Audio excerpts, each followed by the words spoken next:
Hello. Hello ভাইয়া। শুভর তো প্রায় আজ 1 মাস হলো চাকরি নেই। 8-10 দিন যাবত অনেক অসুস্থ। আর বাসায় না 1 টাকাও নেই। যদি তুমি পারো তাহলে আমার অ্যাকাউন্টে 5,000 টাকা দাও। দেখ বোন, এখন তো আমার নিজেরই অবস্থা অনেক খারাপ। গত মাস থেকে এখনো পর্যন্ত স্যালারি পাইনি। আমাদের নিজেদের চলতে অনেক কষ্ট হয়ে যাচ্ছে। দেখ, তোর যদি টাকা ছাড়া অন্য কোনো কিছু লাগে, অন্য কোনো হেল্প লাগে আমাকে বল, আমি করে দিচ্ছি। কিন্তু টাকার কথা বললে আই এম সরি। সরি বলা ছাড়া আমার কোনো উপায় থাকবে না। কারণ আমাদের নিজেদেরই চলতে অনেক কষ্ট হয়ে যাচ্ছে। আর্থিক অবস্থা ঠিক নাই।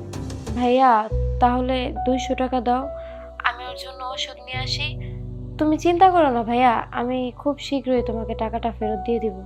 আমি তো তোকে বললাম, টাকা ছাড়া অন্য যে কোনো হেল্প লাগবে আমি করে দিতে পারবো। কিন্তু টাকার কথা বললে সরি। শোন, আমি ফোনটা রাখছি, হ্যাঁ?